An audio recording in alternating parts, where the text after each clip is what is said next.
أعوذ بالله من الشيطان الرجيم بسم الله الرحمن الرحيم Bismillahirrahmanirrahim. Assalamualaikum warahmatullahi wabarakatuh. Waalaikumsalam warahmatullahi wabarakatuh. Alhamdulillahi kafa wassalatu wassalam ala nabiyil mustafa wa ala alihi wa ashabihi ahli sidqi wal wafa. Usikum wa nafsi bitaqwallah azza wa jalla faqad fazal muttaqun wal mu'minun.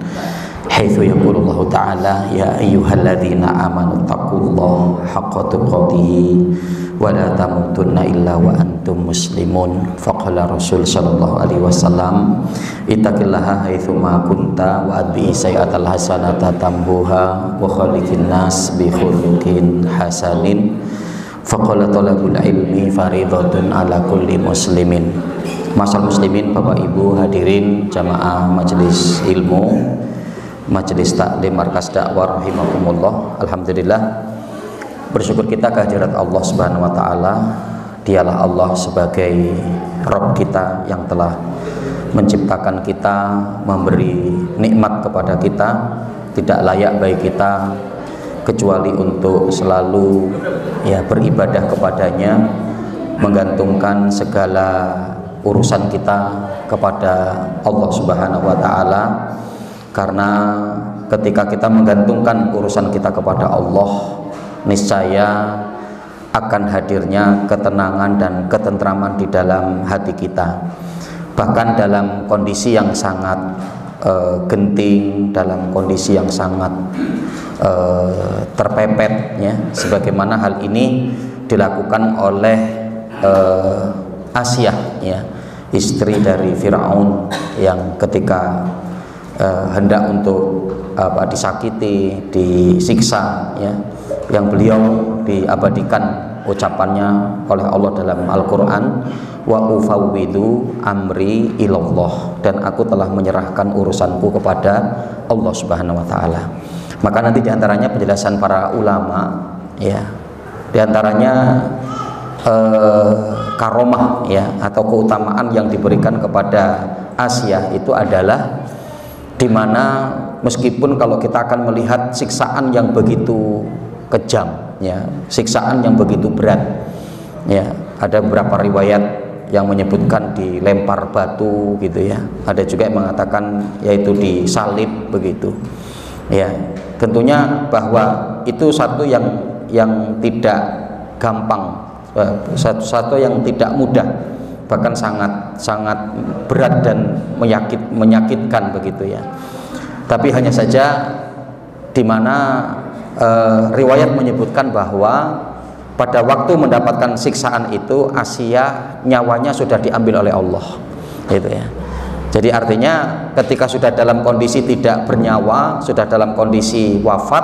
maka mau diapakan pun tidak terasa, Nah, ini diantara adalah artinya karomah atau keutamaan yang Allah Subhanahu wa taala berikan kepada seorang wanita yang mukminah, Nah, di mana dalam kondisi terjepit seperti itu, dalam kondisi terpepet seperti itu, untuk menenangkan hatinya bahwa segala urusannya diserahkan kepada Allah Subhanahu wa taala. Apalagi tentunya adalah seperti kita yang dalam kondisi kelapangan, dalam kondisi kelonggaran, maka mudah-mudahan kita untuk selalu menyerahkan kondisi kita kepada Allah Subhanahu wa taala, sehingga Allah akan berikan ketentraman dan kenyamanan di dalam kehidupan kita. Salawat dan salam semoga tercurah atas Nabi kita Muhammad sallallahu alaihi wasallam, pada keluarga beliau, para sahabatnya, tabi'in, tabi'ut tabi'in, dan orang-orang senantiasa komitmen dalam menjalankan sunnah beliau sampai datangnya hari kiamat kelak. Allahumma la sahla illa ma ja'altahu sahla wa anta taj'alul hazna idza syi'ta sahla. Masal muslimin, Bapak Ibu rahimakumullah.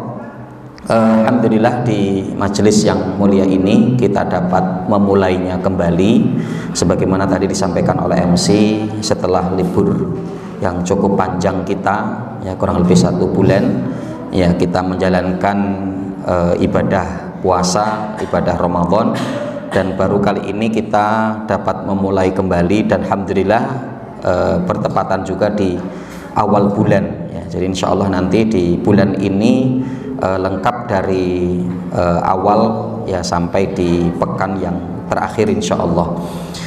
Sebagaimana tadi disampaikan dan mungkin informasi di flyer yang disebarkan ya, insya Allah kita akan mengkaji terkait dengan keluarga muslim pasca Ramadan ya.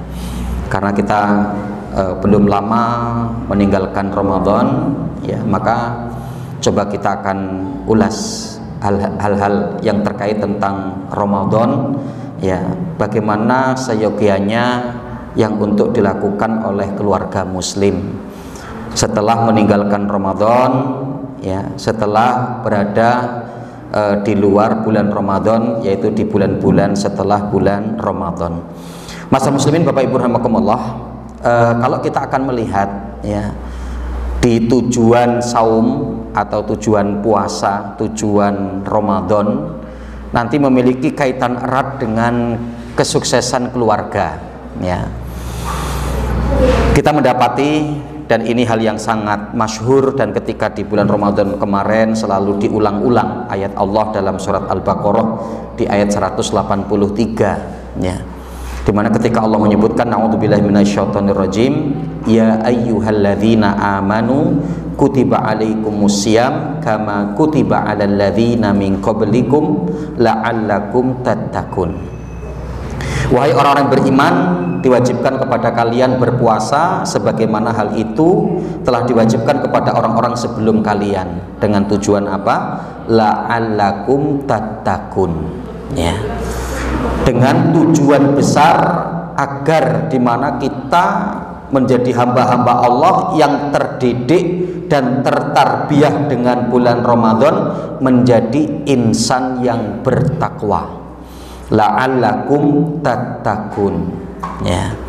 Nah, kita akan melihat ternyata keluarga yang benar, keluarga yang beruntung ya, itu adalah keluarga yang bertakwa ya. Nah, jadi artinya ketika pendidikan atau tarbiyah pada bulan Ramadan kita betul-betul melahirkan kita menjadi pribadi-pribadi yang bertakwa, yang tentunya apa? Takwa pribadi yang kemudian nanti tentunya ketika masing-masing ya, dari ketakwaan suami, ketakwaan istri, ketakwaan anak-anak, maka ini menjadi ketakwaan keluarga ya. Nah, jadi keluarga yang sukses, keluarga yang beruntung itu adalah keluarga yang bertakwa sesuai dengan tujuan dari puasa itu sendiri ya, sesuai dengan tujuan dari puasa, la'allakum tattaqun. Mudah-mudahan kalian menjadi pribadi-pribadi yang bertakwa. Minimal terkait dengan keberuntungan keluarga ya, yaitu dengan ketakwaan, ada dua ayat. Yang pertama terdapat dalam surat Az-Zukhruf di ayat yang ke-67 ya, di mana Allah Subhanahu wa taala menyebutkan al-akhilla yauma idzin ba'duhum li ba'din aduwwun illal muttaqin ya.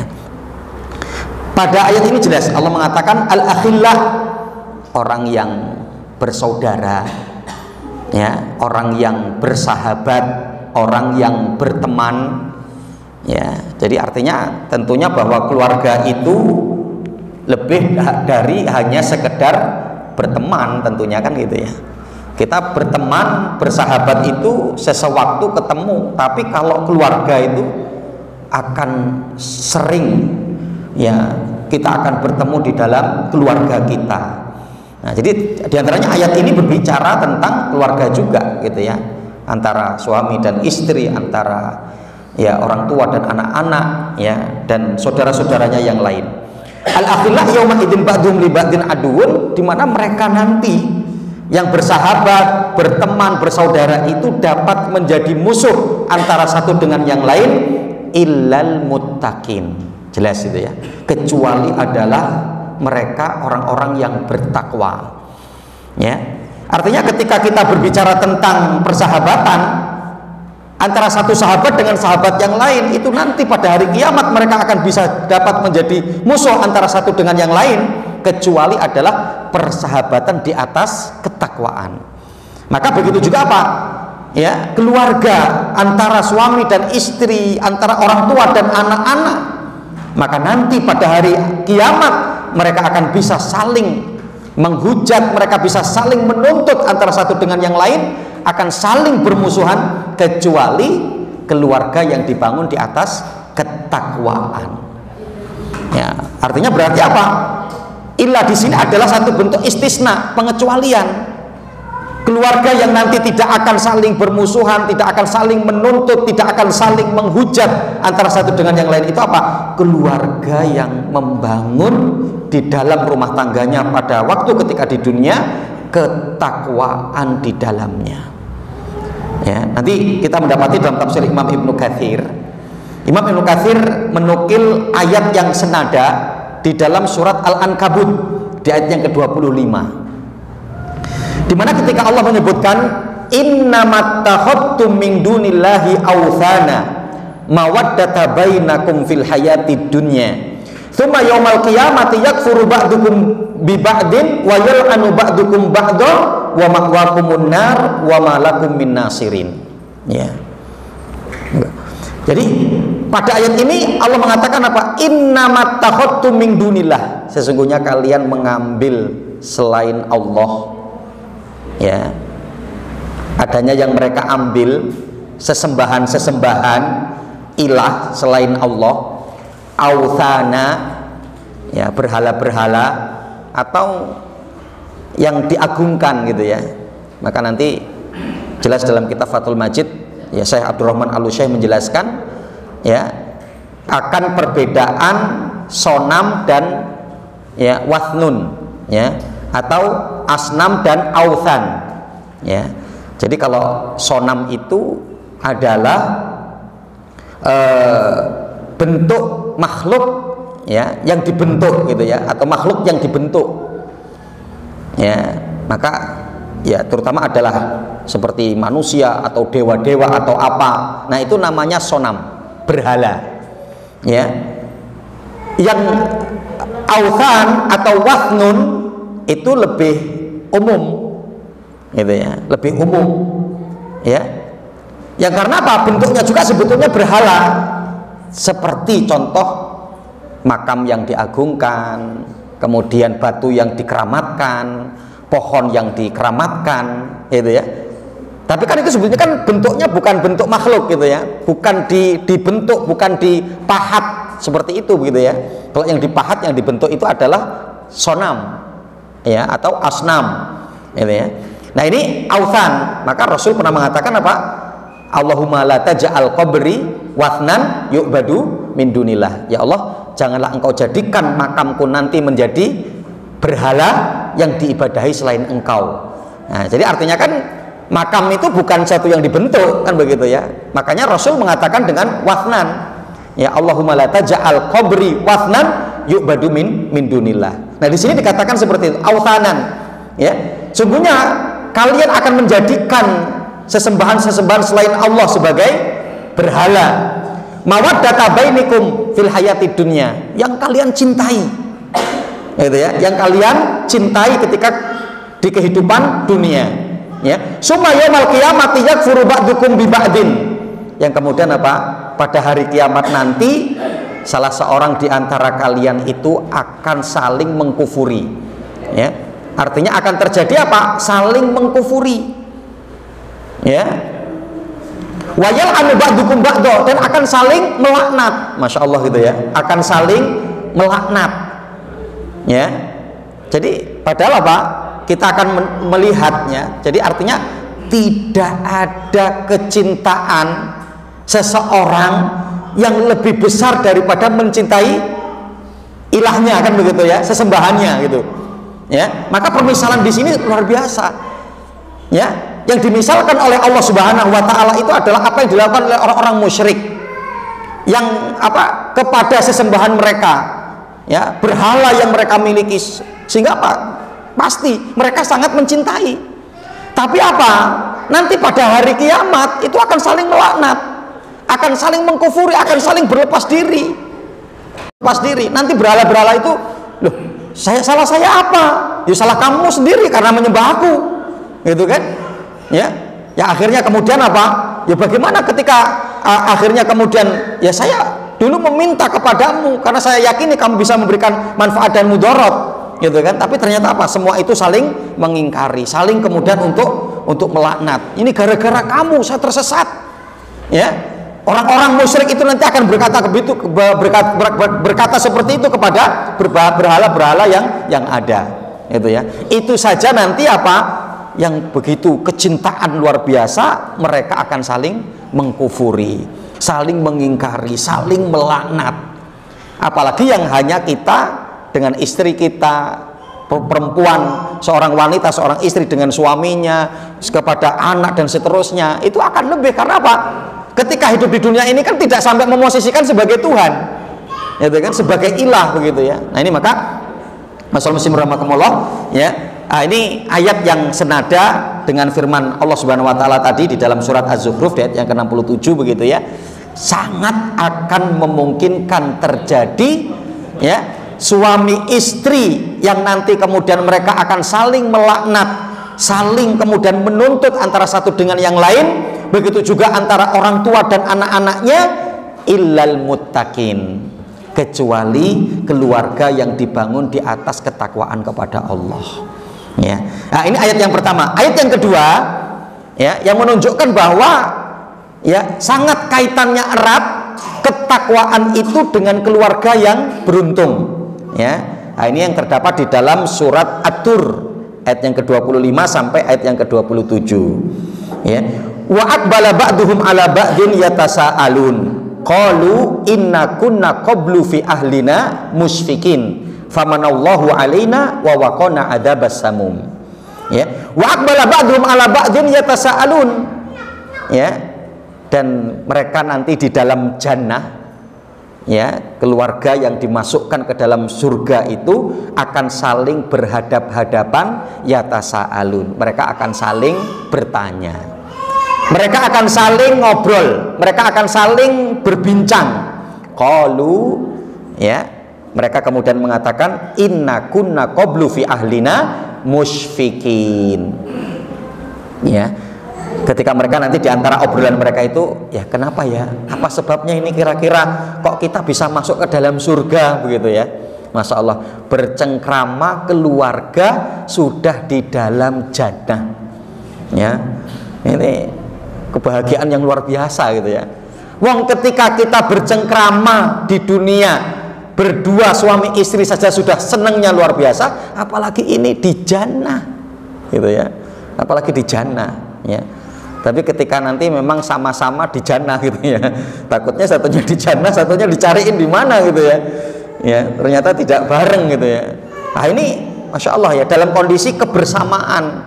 Maka ya untuk sekarang udah mulai untuk kita rubah, ya, setua bersama itu sudah kita rubah, tapi adalah bagaimana kita bahagia bersama sesurga, gitu kan artinya ya. Jadi sampai di mana keluarga kita itu adalah akan membawa kita sampai ke jannah, ke surga. Jadi bukan kemudian menua bersama, tapi adalah di surga bersama. Nah, diantaranya sebabnya apa? Ya, kunna qablu fi ahlina musfikin. Yang menyebabkan kita untuk dimasukkan ke dalam jannah itu adalah karena dulu ketika di dunia kita termasuk keluarga yang musfikin. Musfikin itu adalah keluarga yang membangun rasa takut kepada Allah.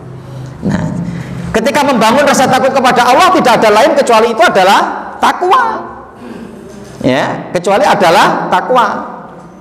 Ya, maka di mana ketika terjadi di keluarga itu rasa takut kepada Allah Subhanahu wa taala, maka dia akan selalu hadir melaksanakan apa yang diperintahkan oleh Allah, dan dia akan selalu hadir untuk meninggalkan apa yang dilarang oleh Allah.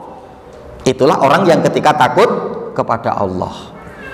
Nah, itulah artinya adalah takwa. Famanallahu alaina wa waqana adzabas samum, yang kemudian Allah memberikan karunia besar kepada kita dengan dimasukkan ke dalam jannah, wa waqana adzabas samum, dan Allah lindungi kita, Allah selamatkan kita dari azab yang membakar, azab yang menyiksa.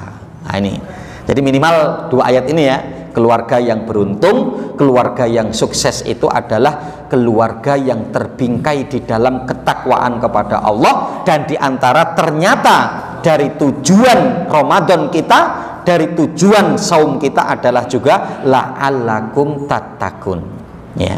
Nah, masalah muslimakumullah,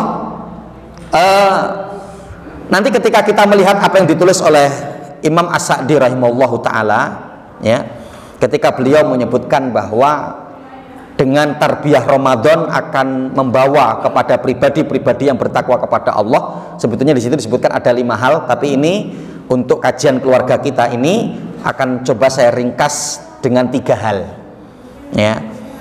Yang artinya apa? Ini yang pasca Ramadan yang hendaklah untuk tetap ada pada keluarga muslim, ya, ketika betul-betul menghendaki bahwa hasil dari Ramadan itu ada pada diri kita, ada dalam keluarga kita. Yang pertama, mengistiqomahi kebenaran atau mengistiqomahi kebaikan, ya.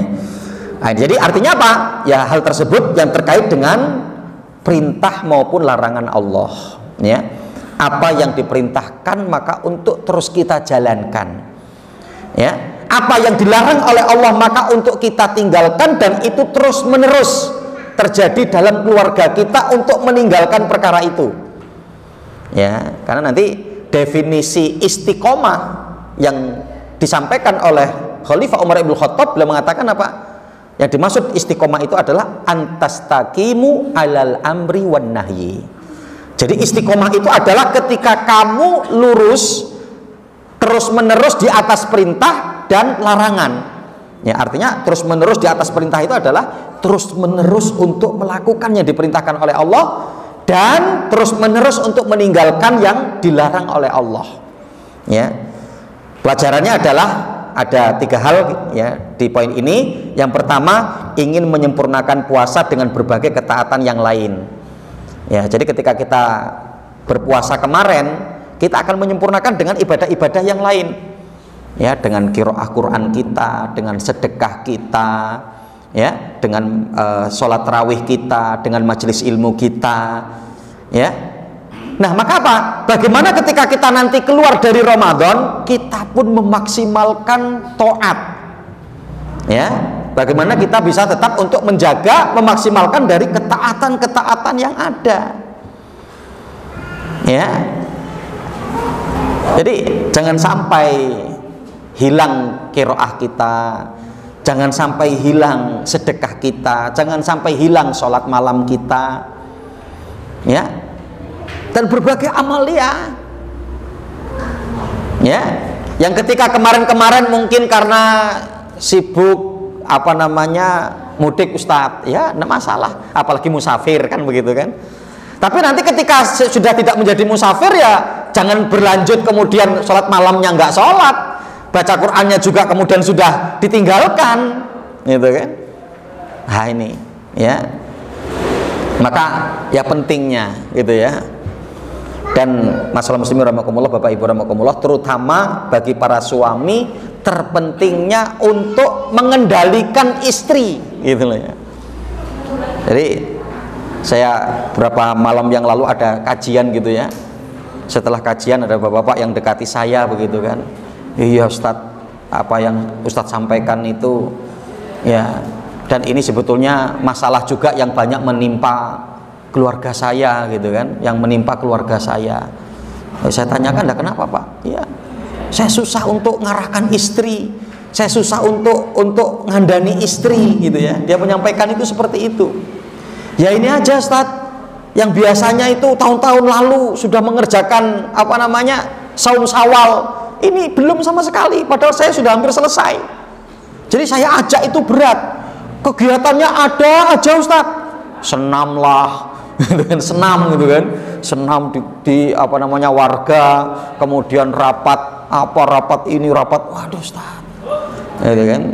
Yang karenanya masalah muslimakumullah, ini jadi pentingnya. Jadi saya melihat, ya ini pentingnya Pak, bahwa posisi Anda untuk menjadi suami yang qawam untuk istri, gitu loh. Jadi artinya apa? Ya jangan sampai, artinya istri itu kendali kita, istri itu kendali suami. Yang mengendalikan istri itu adalah suami. Jangan sampai kok masing-masing, jangan sampai ketika kemudian kita arahkan, kita nasihati, kita perintahkan untuk beramal kok dia tidak mau. Ini jangan sampai terjadi begitu. Itu kan. Nah, ini maka ternyata kita pun mendapati kadang dalam rumah tangga adanya yang mereka masing-masing, dan salah satunya kadang sulit untuk diarahkan dalam kebaikan gitu ya. Nah, ini pelajaran pertama, ingin menyempurnakan puasa dengan berbagai ketaatan yang lain. Maka ketika kita setelah keluar dari Ramadan, bagaimana kita untuk banyak melakukan kasratut taat, melakukan amal-amal kebaikan. Kemudian yang kedua, latihan meninggalkan yang dilarang. Ya, latihan meninggalkan yang dilarang. Dulu ketika Ramadan, ya, kita dilatih untuk meninggalkan yang dilarang oleh Allah. Itu pun bisa kan kita jalankan, untuk tidak minum, untuk tidak makan, ya, untuk tidak melakukan hubungan suami istri yang dapat membatalkan puasa, ya. Nah, ini bisa kita tinggalkan ketika Ramadan. Itu pendidikannya untuk kita apa? Agar dimana kita bisa untuk meninggalkan yang dilarang oleh Allah, ya. Yang notabene ketika Ramadan yang untuk kita tinggalkan itu sebetulnya sesuatu yang mubah, kan seperti itu ya. Nah, ketika kita keluar dari Ramadan, yang dilarang ini sebetulnya apa? Yang dilarang dan diharamkan, di mana kita untuk meninggalkan, yang kalau tetap kita untuk melakukan akan memberikan bahaya untuk kita. Yang seyogianya apa? Lebih bisa kita untuk meninggalkan. Ya kenapa? Yang untuk kita tinggalkan adalah ribawi, yang untuk kita tinggalkan adalah perzinahan, yang untuk kita tinggalkan adalah mabuk-mabukan, yang untuk kita tinggalkan adalah mencuri, yang untuk kita tinggalkan yang diharamkan dari perkara-perkara yang diharamkan di dalam syariat. Yang kalau kita tetap untuk menjalankan akan ada mudarat, akan ada bahaya. Kemarin yang kita tinggalkan nggak ada bahaya saja kita bisa meninggalkan kok. Karena apa? Bentuk kepatuhan kita kepada Allah, gitu kan? Untuk sekarang seharusnya apa? Kita untuk lebih bisa. Tapi apa? Kadang ini banyak yang berat terjadi di tengah-tengah masyarakat Islam. Itu kan? Untuk meninggalkan yang diharamkan oleh Allah. Ya. Untuk meninggalkan pasangan yang tidak halal, untuk meninggalkan narkoba, untuk meninggalkan ribawi, untuk meninggalkan yang padahal kalaulah itu tetap mereka langgar akan memberikan mudarat. Yang seyogianya apa? Lebih bisa untuk meninggalkan itu semua. Kemudian pelajaran yang ketiga apa? Untuk mempersempit godaan syaitan ketika Ramadan kita kemarin. Nah, bagaimana Pak? Ketika kita keluar dari Ramadan ini, kita sudah terdidik. Ya, bagaimana kita untuk meninggalkan yang dilarang oleh Allah Subhanahu wa taala? Ya. Karenanya Pak, kita mempersempit godaan syaitan yang syaitan akan menggoda kita. Ya. Dan bahkan kita akan jelas ya mendapati firman Allah dalam surat Al-A'raf di ayat yang ke-201. Ciri-ciri orang yang bertakwa disebutkan oleh Allah, innalladzina taqau idza massahum, ya, ta'ifum minasyaitani tadzakkaru fa idzahum mubsirun. Innalladzina taqau, sungguhnya orang-orang yang takwa. Kata Allah, innalladzina taqau, sungguhnya orang-orang yang bertakwa, ya, idza massahu syaitan, idza massahu ta'ifum minasyaitan, kalau ketika dia merasa ada syaitan yang mengganggu, ada syaitan yang ingin menjerumuskan dia, maka apa? Tadzakkaru, dia untuk segera ingat, faidahum mubsirun, dan dia melihat dengan nyata betul ini kesesatan. Itu loh. Yang apalagi ditambah orang-orang terdekatnya, orang-orang yang ada di sekitarnya sudah mengingatkan. Gitu loh. Ini jalan sampean nggak bener Mas, ini jalan sampean nggak bener Mbak, ini jalan sampean nggak bener Bu. Gitu kan istilahnya. Yang ketika dia untuk mawas diri, oh iya, ini godaan syaitan. Yang seharusnya apa? Kalau dia bertakwa kepada Allah, tadzakkaru, dia untuk segera ingat kepada Allah. Wa idahum mubsirun, dan dia akan melihat dengan nyata, iya ini kesesatan. Ini adalah satu bentuk penyimpangan, ya. Nah, karenanya di sini pun saya sebutkan kiat untuk istiqomah. Ya, ada 7 hal, saya sebutkan secara ringkas saja. Yang pertama, beramal di atas landasan keikhlasan. Kiat kita untuk menggapai keistiqomahan, ya, yang karena dimana bahwa mengistiqomahi kebenaran, maka ini perlu kita memahami akan kiat-kiatnya atau cara-caranya. Yang pertama, beramal di atas landasan keikhlasan. Ya, jadi biasanya yang menjadikan seorang itu amalnya tidak istiqomah karena apa? Landasannya adalah selain Allah. Yang dituju adanya selain Allah. Dari perkara-perkara dunia. Yang kedua, fahami keutamaan ibadah dan ancaman jika ibadah itu ditinggalkan. Ya, maka dengan adanya istilah al-wa'du wal wa'id. Ya. Yaitu apa? Balasan janji Allah dari balasan kebaikan yang akan Allah berikan, dan al-wa'id, ancaman. Maka nanti diantaranya apa? Ketika kita sudah mulai menurun, contoh mungkin majelis ilmu kita sudah mulai menurun, sholat berjamaah kita sudah mulai menurun, membaca Quran kita sudah mulai menurun, bolehlah ya kita bisa mungkin browsing ya di YouTube atau kemudian di Google ya. Jadi artinya apa? Keutamaan menuntut ilmu dan kemudian apa? Bahaya ketika tidak berilmu. Ini mudah-mudahan nanti apa? Akan mengingatkan kita kembali. Begitu juga apa? Ketika kita lemah sholat berjamaah di masjid mungkin bagi laki-laki, maka kita cari. Dan itu banyak insya Allah, baik yang bentuknya makalah ataupun yang bentuknya audio, yang bentuknya adalah kajian. Ya, apa keutamaan sholat berjamaah? Pasti banyak.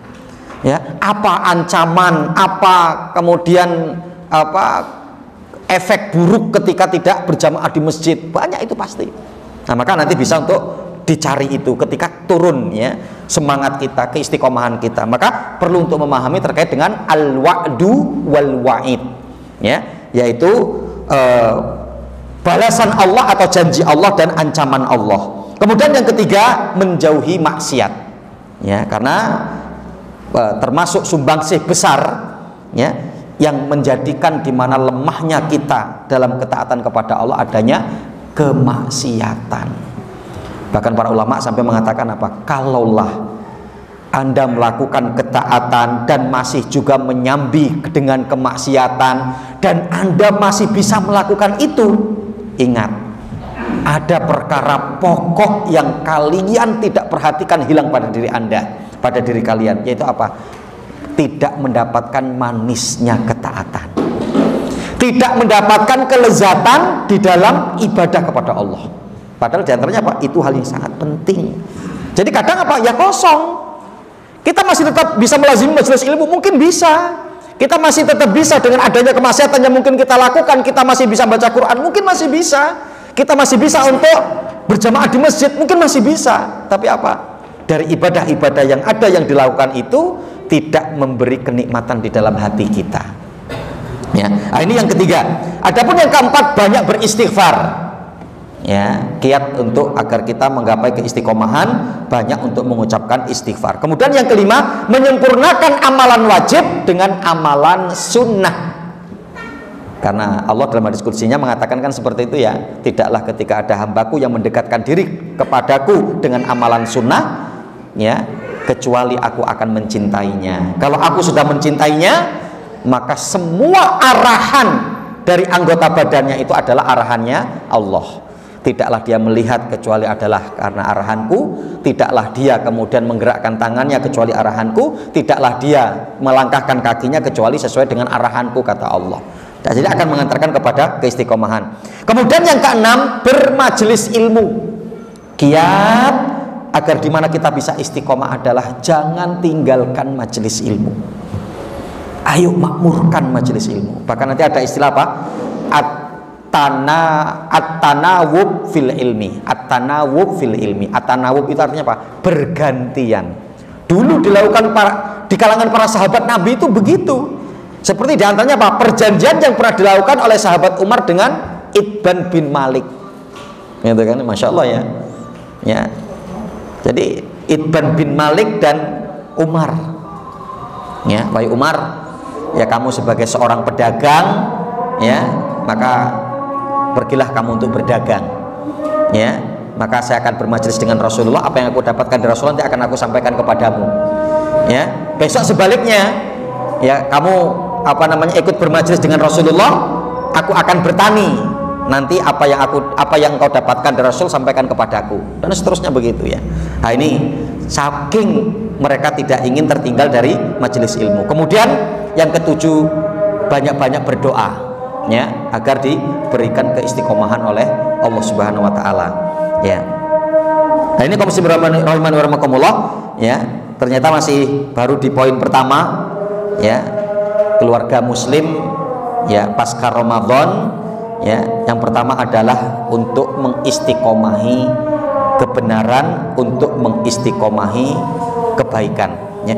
Adapun kemudian yang kedua, langsung kita ringkaskan saja. Yang kedua adalah muraqabatullah ya, untuk kita hadirkan merasa diawasi oleh Allah Subhanahu wa taala. Ya, ini hendaklah untuk kita tegakkan di keluarga kita. Ya. Wallahu a'lam. Nanti mungkin kita lanjut setelah adzan ini sebentar ya. Wallahu a'lam. Rasulullah wa alihi washabihi wa mawala. Jadi Bapak Ibu rahimakumullah, adapun poin yang kedua ya, keluarga muslim pasca Ramadan adalah muraqabatullah ya, untuk merasa diawasi oleh Allah Subhanahu wa taala. Ya, karena jelas bahwa dengan Ramadan kita ya, kita beramal betul-betul karena Allah ya. Yang ketika di puasa kita ingin berdusta dengan puasa kita ingin berbohong, itu sangat bisa sekali. Tapi kenapa itu tidak dilakukan? Karena kita menyadari bahwa Allah melihat kita. Maka begitu juga apa? Setelah kita keluar dari Ramadan, pelajarannya adalah bagaimana untuk hadir pada diri kita, pada keluarga kita adalah merasa diawasi Allah. Ya, dan termasuk tadi apa? Ya, di dalam surat At-Tur ayat yang ke-25 sampai 27 tadi begitu. Ya. Kenapa kemudian dimasukkan ke dalam surga keluarga itu? Karena apa? Dulu ketika di dunia mereka membangun musfikin, rasa takut kepada Allah. Jadi apa? Merasa diawasi oleh Allah Subhanahu wa taala. Adapun kemudian yang terakhir, yang ketiga adalah peduli dengan sesama. Ya, peduli dengan sesama. Maka Imam As-Sa'di pun mengatakan begitu. Kenapa adanya puasa, kenapa adanya Ramadan yang itu diwajibkan kepada semua, baik yang kaya maupun yang miskin? Karena apa? Yang kaya agar merasakan betapa beratnya ketika dalam kondisi lapar, agar apa? Adanya kepedulian dengan sesama yang lain. Gitu. Nah, bagaimana apa? Ketika kita di dalam ya, pelajaran dari Ramadan kita untuk adanya kepedulian terhadap sesama, kepada sesama saja kita akan peduli, apalagi dengan keluarga kita, gitu ya. Yang artinya apa? Bagaimana kita untuk bisa betul-betul membawa apa yang menjadi kewajiban dan tanggung jawab kita. Gitu ya. Kita sebagai seorang suami paham untuk menafkahi istri dan anak kita. Maka apa? Itulah ketika kita ingin memberi, ketika kita ingin berbagi, maka yang paling berhak untuk mendapatkan berbaginya kita, memberinya kita adalah istri dan anak kita. Begitu juga apa? Bagaimana seorang istri untuk bisa memiliki kedermawanan kepada suaminya? Apa yang menjadi kewajiban yang untuk ditunaikan, maka apa? Untuk ditunaikan. Gitu ya. Maka inilah sebagai satu bentuk konsep ya, konsep ya, kepedulian kepada sesama yang nanti bisa kita bangun, dan ini yang seyogianya untuk terjadi dalam keluarga muslim. Makanya kan sampai apa? Ketika kemarin di awal Syawal gitu ya, jangan kita ajari anak kita untuk minta, kan gitu kan? Banyak itu beredar. Jangan ajari anakmu untuk minta. Ya, mungkin dengan bahasa sindiran-sindiran apa juga gitu ya. Oh Pak D, THR belum gitu kan? Jangan. Yang karenanya berarti apa? Kita sebagai seorang ayah mencukupkan THR untuk mereka, gitu kan? Gitu loh. Gitu ya. Nah, ini kan kadang karena memang apa? ya mungkin hanya diberi berapa, akhirnya ya minta-minta bahkan ke tetangga-tetangganya. Masya Allah, anak kita nggak ada kemana ini, ternyata udah keliling, ya kan? Sampai rumah 2000-2000an baru itu banyak dia dapat, Masya Allah gitu ya. Nah ini ini perkara yang sangat penting. Berarti apa? Ini memotivasi kita sebagai seorang suami untuk memaksimalkan dalam mengikhtiarkan maisah, dalam mengikhtiarkan nafkah yang nanti apa? Kita bisa berbagi kepada keluarga kita. Ketika keluarga kita cukup, maka apa?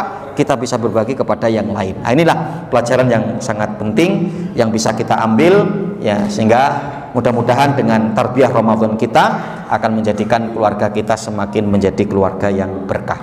Wallahu taala alam. Ini mudah-mudahan yang dapat kami sampaikan bisa memberikan satu kemanfaatan. Aku qouli hadza astaghfirullahaladzim li wa lakum wa lisairil muslimina fi kulli jamil aqtar. Subhanakallahumma bihamdika asyhadu an la ilaha illa anta astaghfiruka wa atubu ilaik. Kurang lebihnya mohon maaf, kepada Allah saya mohon ampun. Wabillahi taufiq wal hidayah. Wassalamualaikum warahmatullahi wabarakatuh.